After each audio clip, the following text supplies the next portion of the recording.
Монгол төрийн зүтгэлтэн Жамбын Батмөнх. Жамбын Батмөнх бүгд найрамдах Монгол ард улсын сайд нарын зөвлөлийн дарга, ардын хурлын даргаар ажилласан 20 шахан жил Монгол орныг ажилуулжүүлэх, эдийн засгийн интеграцийг хөгжүүлэх, улс орныг зах зээлийн харилцаа, олон намын тогтолцоонд шилжүүлэх явдалд эрх баригч намын болон төрийн тэргүүний ухаалаг харж бодлого баримтлан төр төшөж байсан эрхэм хүндтэй түүхэн хүн билээ. Монгол Улсын ерөнхий сайд асан Жамбын Батмөнх Увс аймгийн Хэргэл суманд төрсөн бөгөөд 1939-с 51 онд сумын баг сургуулиас эхлэн зөвлөлт холбогд ус хүртэл суралцаж өндөр боловсрол эзэмшин дидэрхэнтний зэрэг хүрсэн байдаг. 1973-аас 1974 онд Монгол Ардын намын төв хорооны хэлцээ эвлэгч, 1974 онд намын төв хорооны улс төрийн төвчөөний гишүүн, 1984 оноос Монгол Ардын улс намын төв хорооны ерөнхий нарийн ачгийн дарга, 1984-аас 90 онд ардын хурлын тэргүүлэгчдийн дарга буюу төрийн тэргүүнээр ажиллаж Монгол төрийн тулхтаа ноён нуруу байсан төгтөй. Жамбын Батмөнх 1974-аас 84 онд засгийн газрын тэргүүнээр ажиллахдаа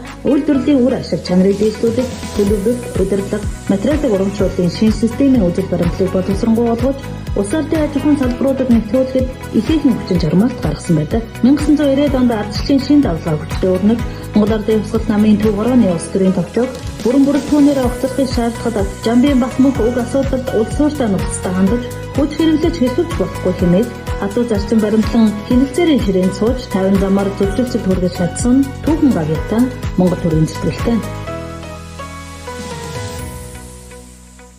Увс аймгийн 100-ны түүхийг бүтээлдсэн эрхэм хүмүүсээ алдаршуулъя. Санаачлагч Увс аймгийн засаг даргын тамгын газар.